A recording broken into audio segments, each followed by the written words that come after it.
Hello children. पिछले lecture में हमने सिंपल हार्मोनिक मोशन के सारे फॉर्मूलाज रिवाइज किए थे।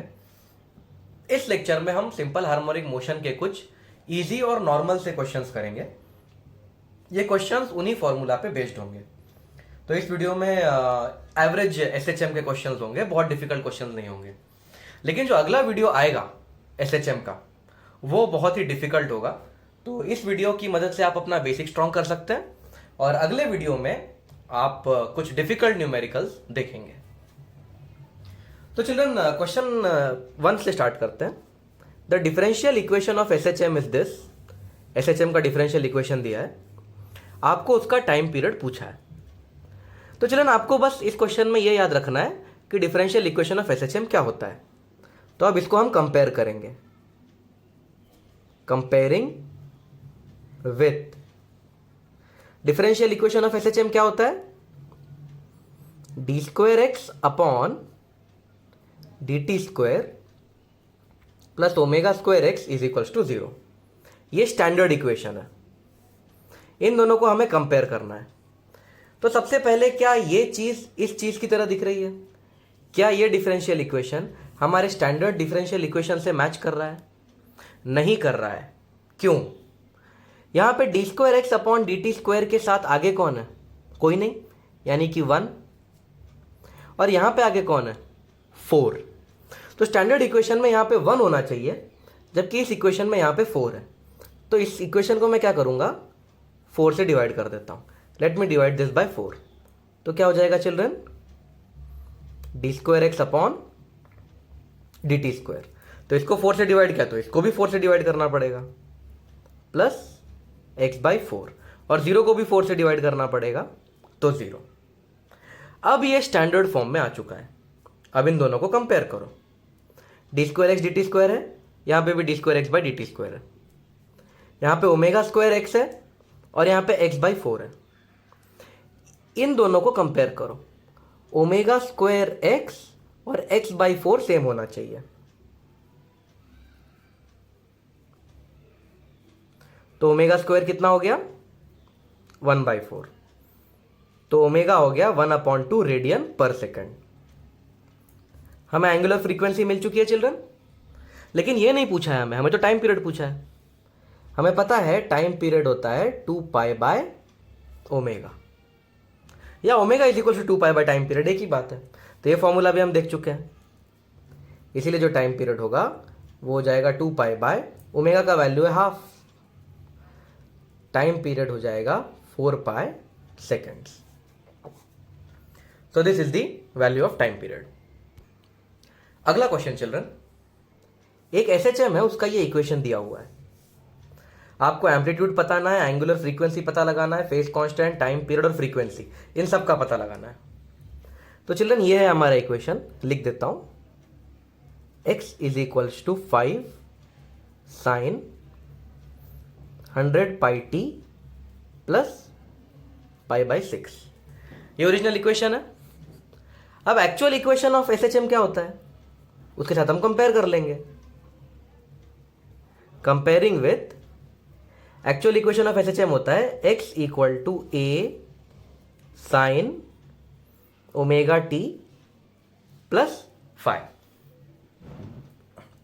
तो चलिए ध्यान से देखो, a होता है एम्पलीट्यूड, a की जगह पे कौन है? 5। मिल गया पहला आंसर।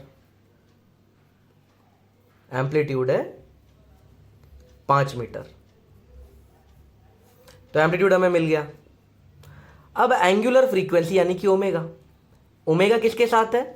छोटू टी के साथ। यहां छोटू टी के साथ कौन है? 100π। तो एंगुलर फ्रीक्वेंसी भी मिल गई। एंगुलर फ्रीक्वेंसी यानी कि ओमेगा की वैल्यू है 100π। 2 आंसर मिल गए। फिर फेज कांस्टेंट, ये रहा फेज कांस्टेंट। इसकी जगह पे कौन है? π/6। तो फेज कांस्टेंट भी मिल गया।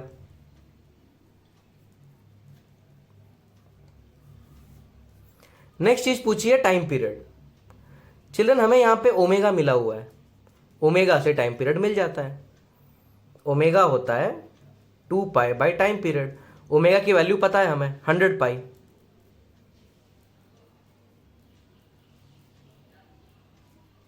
तो जो टाइम पीरियड हो जाएगा वो हो जाएगा 2/100, यानी कि 0.02 सेकेंड्स। टाइम पीरियड भी मिल गया। अब फ्रीक्वेंसी पूछी है, चलो मैं यहां कर देता हूं फ्रीक्वेंसी का कैलकुलेशन। फ्रीक्वेंसी होती है 1 upon time period, which is equals to 1 upon 0.02, which is equals to 100 divide by 2, यानी कि 50 हर्ट्ज। तो फ्रीक्वेंसी भी मिल गई। चलन अब इस क्वेश्चन में हमें कहा है find the position of object at time equal to 1/300 seconds after the start of SHM. Question में एक अगला पार्ट भी है, ये क्वेश्चन का पहला पार्ट है और एक क्वेश्चन का दूसरा पार्ट है। Find the position of object at T equal to 1/300 seconds after the start of SHM. यानी कि एसएचएम शुरू हो गया है, एसएचएम शुरू होने के बाद 1/300 सेकेंड्स बीत चुके हैं। तो अब आपको बताना है कि वो जो पार्टिकल है वो कहाँ है, वो एसएचएम करते करते कहाँ पहुंच चुका है। तो चलिए ना आपके सामने फिर से एक बार इक्वेशन लिख देता हूं। x is equals to 5 sin 100 pi t plus π/6। अब क्वेश्चन में लिखा है टाइम हो चुका है 1/300 सेकेंड्स, तो टाइम को पुट कर देता हूं मैं 1/300 सेकेंड्स। तो x यानी कि उसकी पोजीशन हो जाएगी, पोजीशन ही पूछी है ना, यानी x ढूंढना है हमें। x क्या होता है? पोजीशन, उसकी पोजीशन पूछी है। तो x is equals to 5 sin 100 pi, t की वैल्यू है 1/300 प्लस π/6। तो x की वैल्यू हो जाएगी 5 sin, ये हो जाएगा π/3, ये 2 0 से 2 0 कट जाएंगे, प्लस π/6। तो x हो जाएगा 5 sin, π/3 को अगर डिग्री में करूँ तो 60 डिग्री, π/6 को अगर डिग्री में बोलूँ तो 30 डिग्री। तो 60 डिग्री प्लस 30 डिग्री कितना होने वाला है? 90 डिग्री। या π/3 प्लस π/6 करोगे तो π/2 आएगा। π/2 क्या होता है? 90 डिग्री। देयरफॉर x की क्या वैल्यू है? 5 मीटर। यानी कि अब मैं लिख सकता हूं कि जो ऑब्जेक्ट है वो मीन पोजीशन से 5 मीटर दूर है। The object will be 5 metre from mean after 1/300 seconds. तो ये है लोकेशन ऑब्जेक्ट की, मीन से 5 मीटर दूर। 1/300 सेकेंड्स के बाद वो मीन से 5 मीटर दूर चला जाएगा। और वैसे 5 मीटर एम्पलीट्यूड है, तो मैं भी लिख सकता हूं कि ऑब्जेक्ट एम्पलीट्यूड पे बैठा हुआ है या एक्सट्रीम पोजीशन पे बैठा हुआ है, मैं ऐसा भी बोल सकता हूं। Next question. इस क्वेश्चन में हमें एसएचएम का इक्वेशन दिया है और एम्पलीट्यूड पूछा है। तो चिल्ड्रन, इक्वेशन ऑफ एसएचएम में ये ए नॉट तो होता नहीं है, पर इस इक्वेशन में ए नॉट दिया है। अगर आपको इस ए नॉट का मतलब समझ आ जाए तो आपको एम्पलीट्यूड भी पता चल जाएगा। तो चिल्ड्रन, हमने जो एसएचएम का इक्वेशन पढ़ा है वो क्या है? इक्वेशन ऑफ एसएचएम जो स्टैंडर्ड वर्जन हमने पढ़ा है वो है x is equals to a sin omega T plus five, ये हमने पढ़ा है। अब इस एसएचएम को हम ड्रॉ कैसे करेंगे? सपोज ये मीन पोजीशन है और ये एक्सट्रीम पोजीशन है और ये एक्सट्रीम पोजीशन है, इसी तरह से ड्रॉ करेंगे ना। और मीन पोजीशन को हम लोग ओरिजिन मान लेते हैं, x equal to 0। Extreme position पे x की वैल्यू हो जाती है एम्पलीट्यूड जितनी, और इस एक्सट्रीम पोजीशन पे भी x की वैल्यू हो जाती है माइनस एम्पलीट्यूड। तो इस इक्वेशन को हम इस तरह से ड्रॉ कर सकते हैं। अब इक्वेशन जो हमें दिया है, गिवन इक्वेशन, वो ये है। The given equation is x is equals to a naught plus a sin omega T plus five. तो यहां पे ये a नॉट क्या कर रहा है भाई? What is this a not doing? क्या कर रहा है ये a नॉट? बताता हूं चिल्ड्रन। अगर इक्वेशन में ये a नॉट लिखा है तो इसका मतलब है ये हमारा एक्स एक्सिस होता है, ये वाई एक्सिस होता है। अगर क्वेश्चन में ए नॉट लिखा है, इसका मतलब है कि मीन पोजीशन ओरिजिन पे नहीं है। Mean is not at the origin. अगर ये ए नॉट लिखा है एक्स्ट्रा, इसका मतलब है जो मीन है वो ए नॉट पे है, तो मीन पोजीशन यहां कहीं होगी। ओके, तो मीन पोजीशन यहां कहीं है, फिर एक्सट्रीम पोजीशन यहां होगी और ये वाली एक्सट्रीम पोजीशन यहां होगी। तो चिल्ड्रन, अगर क्वेश्चन में ये ए नॉट एक्स्ट्रा लिखा है, इसका मतलब जो मीन पोजीशन होती है वो ओरिजिन पे नहीं होती, वो ए नॉट पे होती है। तो मीन पोजीशन अब यहां हो चुकी है और एम्पलीट्यूड ए ही है इसका। तो ये जो एसएचएम है इसका एम्पलीट्यूड अब भी ए है, तो यहां से लेके यहां तक ए है और यहां से लेके यहां तक भी ए है। तो इसकी क्या वैल्यू हो जाएगी? एक्सट्रीम पोजीशन की वैल्यू हो जाएगी ए नॉट प्लस ए, और इस एक्सट्रीम पोजीशन की वैल्यू हो जाएगी ए नॉट माइनस ए। यहां से लेके यहां तक का डिस्टेंस ए नॉट है, ये आपको याद रखना है। तो चिल्ड्रन, इक्वेशन में ए नॉट का मतलब होता है, ये जो अगर सामने कोई एक कांस्टेंट है, इस कांस्टेंट का मतलब ये होता है कि हम मीन पोजीशन को ओरिजिन नहीं मान रहे हैं, हम मान रहे हैं कि मीन पोजीशन ए नॉट पे है।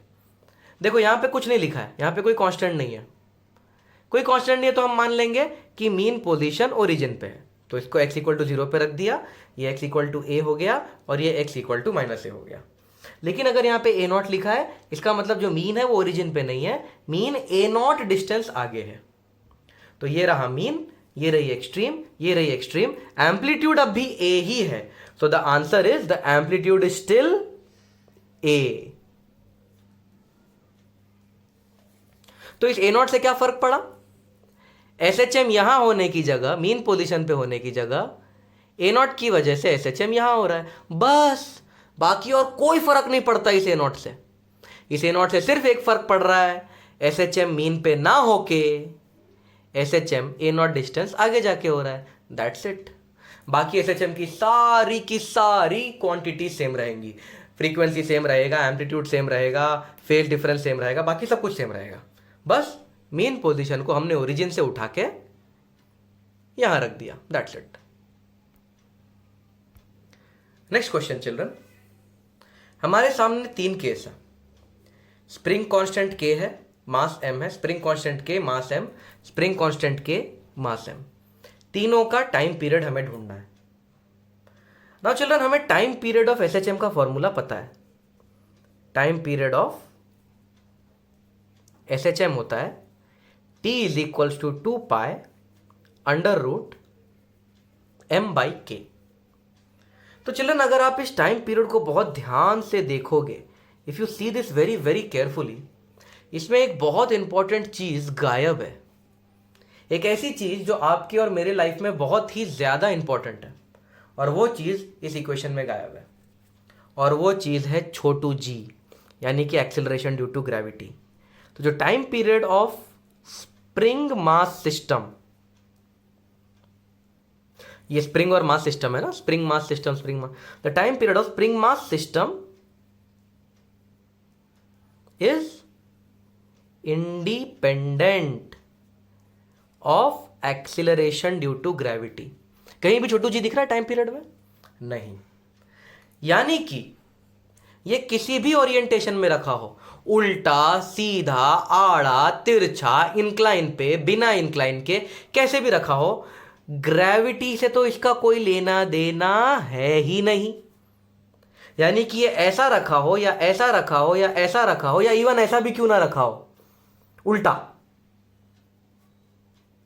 ये लो उल्टा, कैसे भी रखा हो, इसका चारों का time period t is equals to 2 pi under root m by K ही रहने वाला है, क्योंकि इन चारों में से इन किसी भी सिस्टम में ग्रेविटी इंटरफियर नहीं कर सकती।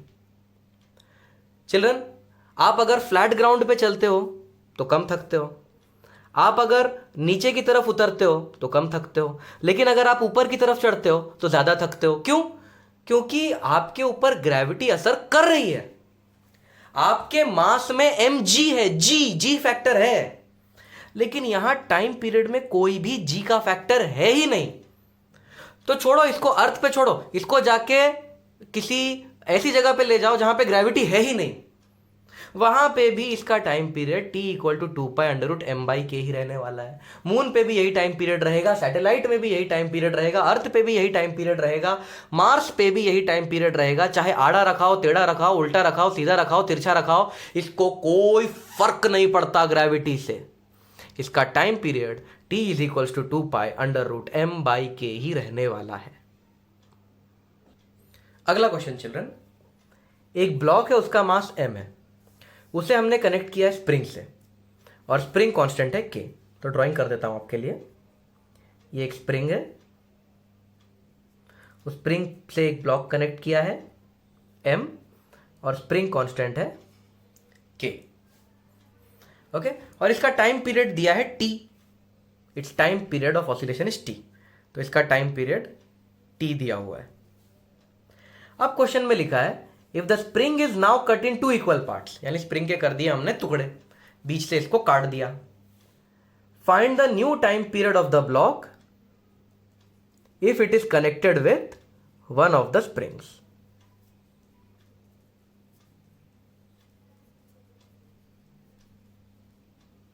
यानी कि हमने क्या किया है, स्प्रिंग को काट दिया।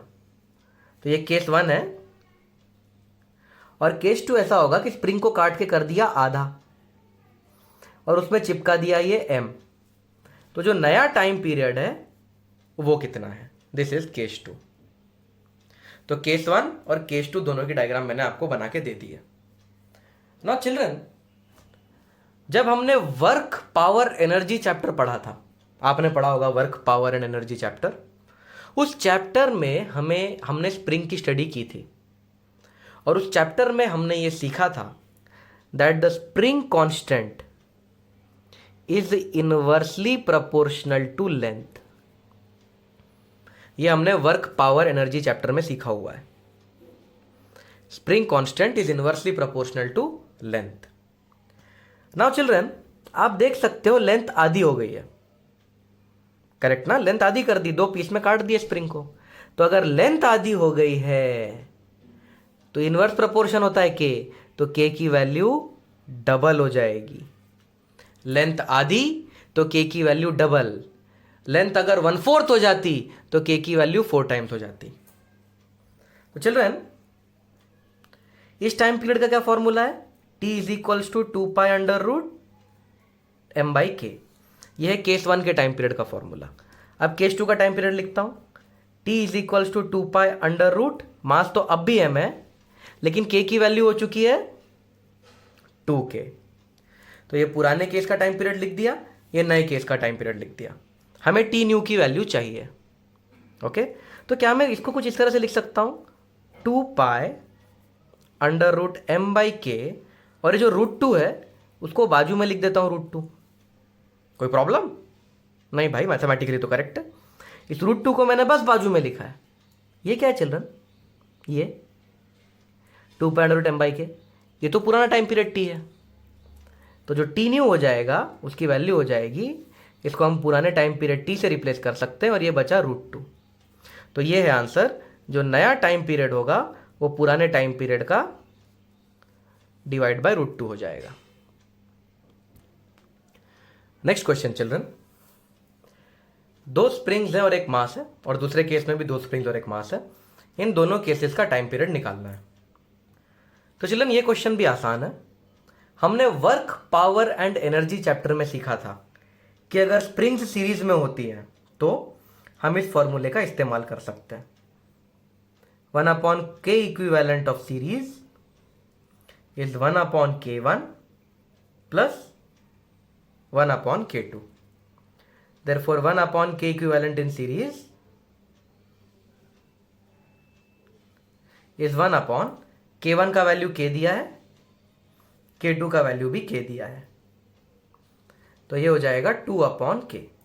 तो जो k इक्विवेलेंट हो जाएगा वो हो जाएगा k/2। तो एक बार के इक्विवेलेंट की वैल्यू मिल गई तो टाइम पीरियड भी मिल जाएगा। Therefore time period is 2 pi under root M by K की जगह क्या यूज करना है हमें, के बाय 2। तो के वो बाई 2 है, वो ऊपर आ जाएगा। ये है टाइम पीरियड।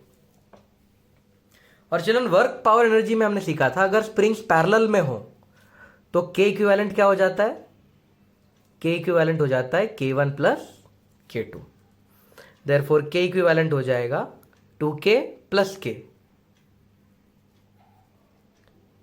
3k। तो जो टाइम पीरियड हो जाएगा वो होगा 2 pi under root M by K की जगह 3k। तो एक सिंपल सा फॉर्मूला है, सिंपल सा न्यूमेरिकल था स्प्रिंग्स इन सीरीज और स्प्रिंग्स इन पैरेलल का। अगला क्वेश्चन चिल्ड्रन, एक पार्टिकल एसएचएम परफॉर्म कर रहा है और उसकी वेलोसिटी है 4 मीटर पर सेकेंड जब वो मीन से 3 मीटर दूर था। तो लिख देते हैं वेलोसिटी की वैल्यू है 4 मीटर पर सेकेंड जब वो मीन से 3 मीटर दूर था। मीन से दूरी को हम क्या लिखते हैं, x is the distance from mean. तो जब वेलोसिटी थी 4 मीटर पर सेकेंड तब वो मीन से 3 मीटर दूर था। फिर लिखा है when it is at a distance of 4 metre, यानी जब डिस्टेंस हो गई 4 मीटर तो उसकी वेलोसिटी हो गई 3 मीटर पर सेकेंड। 3 मीटर पर सेकेंड, यानी जब 3 मीटर पे था तो स्पीड थी 4 मीटर पर सेकेंड, जब 4 मीटर पे आया तब स्पीड थी 3 मीटर पर सेकेंड। आपको एम्पलीट्यूड और टाइम पीरियड पूछा गया है। ओके, तो हमारे पास दो केस है, यह है केस 1 केस 2। Case 1 case 2। तो आपको दो अलग अलग पोजीशंस पे दो अलग अलग वेलोसिटीज दी हुई है। आपको पता लगाना है कि एम्पलीट्यूड और टाइम पीरियड क्या है। तो चलिए, हमें पता है वेलोसिटी का फॉर्मूला होता है v equal to omega under root A square minus x square. पिछले ही वीडियो में हमने ये पढ़ा। वेलोसिटी की वैल्यू दी है 4, तो 4 is equals to omega under root A square minus X की वैल्यू है 3। अब चलन केस 2 में भी हम फॉर्मूला पुट कर देते हैं v equal to omega under root A square minus x square. Formula तो वही रहने वाला है। केस 2 में वेलोसिटी हो गई है 3, ओमेगा का पता नहीं, ए स्क्वायर माइनस एक्स की वैल्यू है 4। इसको इक्वेशन 1 नाम दे देते हैं, इसको इक्वेशन 2 नाम दे देते हैं। अब इक्वेशन 1 को इक्वेशन 2 से डिवाइड कर देते हैं। तो इक्वेशन 1 है 4 is equals to omega under root A square minus 3 square divided by equation 2 है 3 is equals to omega under root A square minus 4 square. तो ओमेगा से ओमेगा कट जाएगा, स्क्वायर कर देता हूं। 16/9 is equals to A square minus 9 upon A square minus 16। अब बस cross multiply करना है। 16 ए स्क्वायर माइनस 16 इंटू 16 तो आएगा 256 is equals to 9 a square minus 81। तो ये यहाँ आ जाएगा, तो 7 a square is equals to 256 minus 81। तो ए स्क्वायर की वैल्यू हो जाएगी 6 में से 1 गया 5, फिर 7 और 1 डिवाइड बाय 7, तो ए स्क्वायर की वैल्यू आ जाएगी 25। You solve it, you will get A square 25। तो ए की वैल्यू आ गई 5 मीटर। तो हमें एम्पलीट्यूड मिल गया। इसने एम्पलीट्यूड ढूंढने को कहा था, हमें एम्पलीट्यूड मिल गया। ये फाइंड द एम्पलीट्यूड, एम्पलीट्यूड मिल गया। अब टाइम पीरियड ढूंढना है। इस एम्पलीट्यूड को इक्वेशन 1 या इक्वेशन 2 किसी में भी सब्स्टिट्यूट कर दो तो ओमेगा मिल जाएगा। ओमेगा मिलेगा तो टाइम पीरियड भी मिल जाएगा। मैं एम्पलीट्यूड को यहां सब्स्टिट्यूट कर रहा हूं। तो 3 इज इक्वल्स टू, तो एम्पलीट्यूड को मैंने यहां सब्स्टिट्यूट कर दिया। 3 is equals to omega under root, तो एम्पलीट्यूड की जगह 5 स्क्वायर माइनस 4 स्क्वायर, तो 3 is equals to omega under root 25 minus 16 यानी कि 9 हो जाएगा। तो 3 is equals to omega into 3, therefore omega की वैल्यू हो जाएगी 1। ओके, तो हमें ओमेगा की वैल्यू मिल चुकी है, ओमेगा की वैल्यू है 1। अब हमें पता है ओमेगा होता है 2 pi by time period, therefore omega is equals to 2 pi by time period. तो जो टाइम पीरियड हो जाएगा वो हो जाएगा 2 पाई बाई ओमेगा, पर ओमेगा की वैल्यू तो 1 है। तो ये है टाइम पीरियड इन सेकेंड्स। तो हमें एम्पलीट्यूड भी मिल चुका है और टाइम पीरियड भी मिल चुका है। अगला क्वेश्चन देखते हैं चिल्ड्रन। एसएचएम में अगर आप वेलोसिटी और डिस्प्लेसमेंट का ग्राफ बनाओगे तो वो ग्राफ इनमें से क्या होगा? तो चिल्ड्रन, क्या हमारे पास वेलोसिटी और डिस्प्लेसमेंट का कोई रिलेशन है? बिल्कुल है। क्या रिलेशन है? v is equals to, velocity is equals to omega under root A square minus x square. तो वेलोसिटी v और डिस्प्लेसमेंट x के बीच में एक रिलेशन है। अब मैं स्क्वायरिंग कर देता हूं। v square is equals to omega square into a square minus x square. Root हट जाएगा ना, अब ब्रैकेट खोल देते हैं। तो v square equal to omega square a square minus omega square x square. चलिए इस ओमेगा स्क्वायर एक्स स्क्वायर को मैं यहां ले लेता हूं। So v square plus omega square x square is equals to omega square a square. अब मैं divide by omega square by a square कर देता हूं। तो ये हो जाएगा v square upon omega square a square plus omega square x square upon omega square a square equal to 1। ये और ये कट जाएगा। तो हमें फाइनली इक्वेशन कुछ इस तरह का मिल रहा है, v square upon omega square a square plus x square upon A square is equals to 1। तो हमें कुछ इस तरह का रिलेशन मिला। मैंने बहुत सारा मैथमेटिक्स किया, फिजिक्स अब तक कुछ नहीं किया हमने, बस ये फॉर्मूला है फिजिक्स का, बाकी तो प्योर मैथमेटिक्स है। देखो यहाँ से लेके यहाँ तक बस मैथ्स चल रहा है। ब्रैकेट खोला, ओमेगा स्क्वायर ए स्क्वायर से डिवाइड किया, इस तरह से। Now children, equation of ellipse होता है, equation of ellipse x square upon A square plus y square upon b square is equals to 1। ये इक्वेशन ऑफ इलिप्स हम ग्रेविटेशन में भी देख चुके हैं। ग्रेविटेशन चैप्टर में भी इक्वेशन ऑफ इलिप्स सिखाया जाता है। तो चिल्ड्रन देखो, ये इक्वेशन ऑफ इलिप्स से मैच कर रहा है। X square upon A square plus y square upon b square equal to 1, इससे ये मैच करता है। तो इसका आंसर आएगा इलिप्स। तो चिल्ड्रन, पिछले क्वेश्चन में हमने पढ़ा था कि वेलोसिटी और डिस्प्लेसमेंट का ग्राफ एक इलिप्स है। तो यहां पे वेलोसिटी और डिस्प्लेसमेंट ग्राफ दे दिया है आपको इलिप्स के फॉर्म में।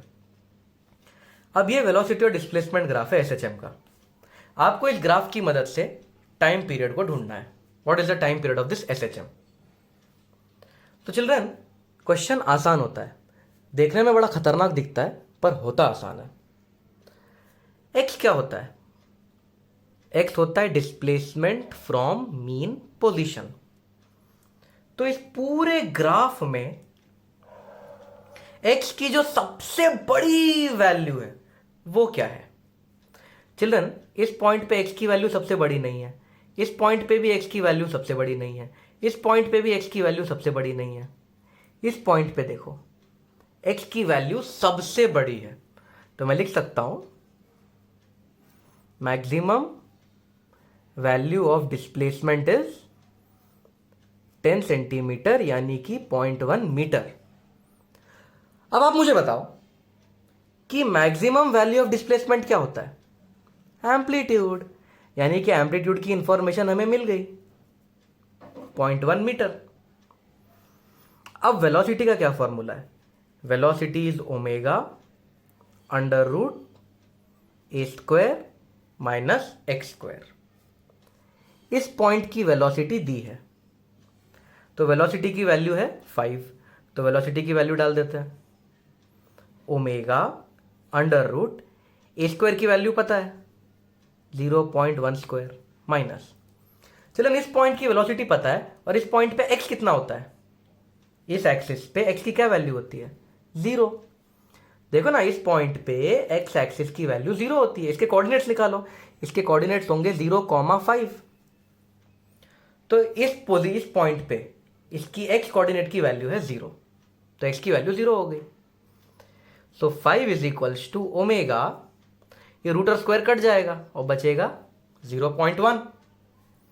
देयरफॉर ओमेगा की वैल्यू हो जाएगी 5 डिवाइड बाई 0.1 यानी कि 50 रेडियन पर सेकेंड। अब ओमेगा मिल गया तो टाइम पीरियड भी मिल जाएगा। टाइम पीरियड होता है 2 पाई बाय ओमेगा, यानी कि pi by 25 seconds is the answer. बस दैट्स इट। दिखने में खतरनाक है क्वेश्चन, पर है इजी। अगला क्वेश्चन काफी इंटरेस्टिंग है चिल्ड्रन। दो ब्लॉक्स है, दोनों का मास है m, उन्हें सिमिलर स्प्रिंग्स के साथ कनेक्ट किया गया है। दोनों स्प्रिंग्स का स्प्रिंग कांस्टेंट है k। अब क्वेश्चन में लिखा है कि दोनों ब्लॉक्स को पकड़ा, खींचा और छोड़ दिया। तो हम इन दोनों ब्लॉक्स को पकड़ के खींच के छोड़ रहे हैं, तो इनके ऑसिलेशन का टाइम पीरियड क्या होगा? तो चिल्ड्रन ये है इनिशियल कंडीशन, स्प्रिंग अपने नेचुरल लेंथ में, ऐसा क्वेश्चन में दिया है। अब हमने ब्लॉक्स को खींच दिया, दोनों ब्लॉक्स को बराबर बराबर खींचा है। ये देखो, इस ब्लॉक को पीछे खींच दिया और इस ब्लॉक को भी पीछे खींच दिया। तो दोनों को पकड़ के ऐसा पीछे खींच दिया। अब इनको छोड़ देंगे, तो जैसे ही छोड़ेंगे ये दोनों एक दूसरे से इस तरह से टकरा जाएंगे, ये दोनों बीच में आएंगे और टकरा जाएंगे। ओके ना चिल्ड्रन, इस क्वेश्चन में एक चीज और दी हुई होनी चाहिए, assume collision to be elastic. इस कोलिजन को इलास्टिक कोलिजन हमें मानना है। तो अब टाइम पीरियड क्या होगा? तो चिल्ड्रन इस क्वेश्चन को सॉल्व करने के लिए एक काम करते हैं। मान लेते हैं कि ये दो ब्लॉक्स नहीं, एक ही ब्लॉक है हमारे पास और इस तरीके की सिचुएशन है। अगर एक अकेला ब्लॉक होता तो क्या होता? ये सिचुएशन है, एक अकेला ब्लॉक बना दिया। अब अगर ये एक अकेला ब्लॉक होता, इसको मैं पीछे खींचता और छोड़ देता, तो ये क्या करता? ये मीन पे आकर रुक जाता क्या? नहीं, इसको अगर मैं पीछे खींच के छोड़ता, सपोज इसको यहां से पकड़ के यहां तक खींच के छोड़ दिया, तो क्या ये यहां से यहां आगे रुक जाएगा?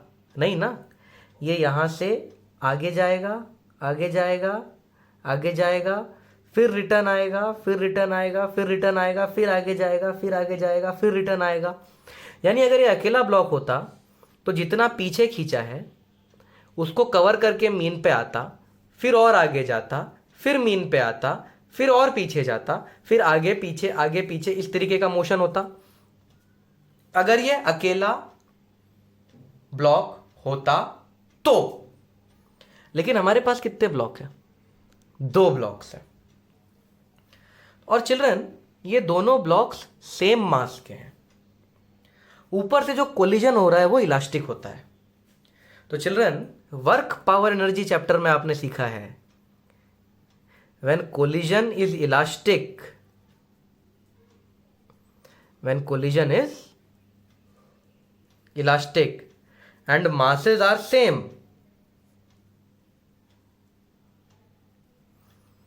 the velocities get interchanged।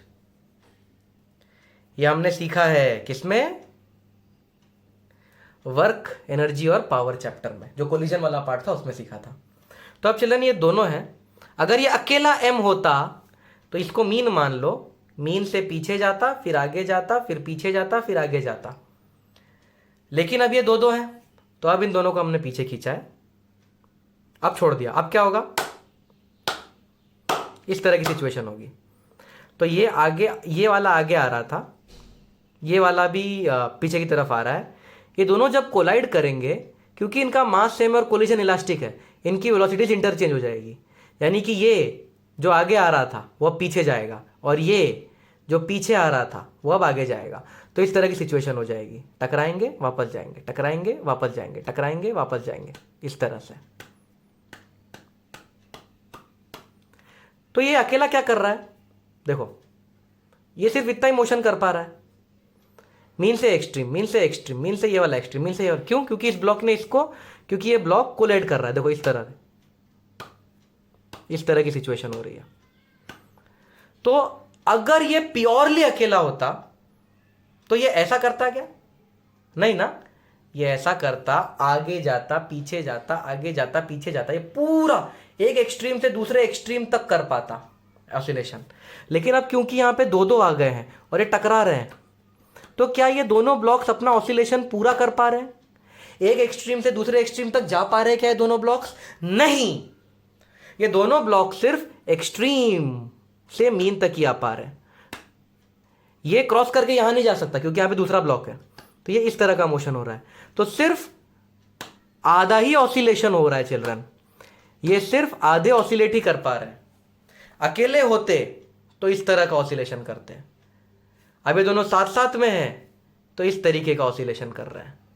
इनका ऑसिलेशन आधा हो गया है तो इनका टाइम पीरियड भी आधा हो जाएगा। तो टाइम पीरियड होगा t इक्वल टू 2π√m/k का आधा। तो आंसर है π√m/k, क्योंकि इनका जो ऑसिलेशन है वो आधा हो चुका है।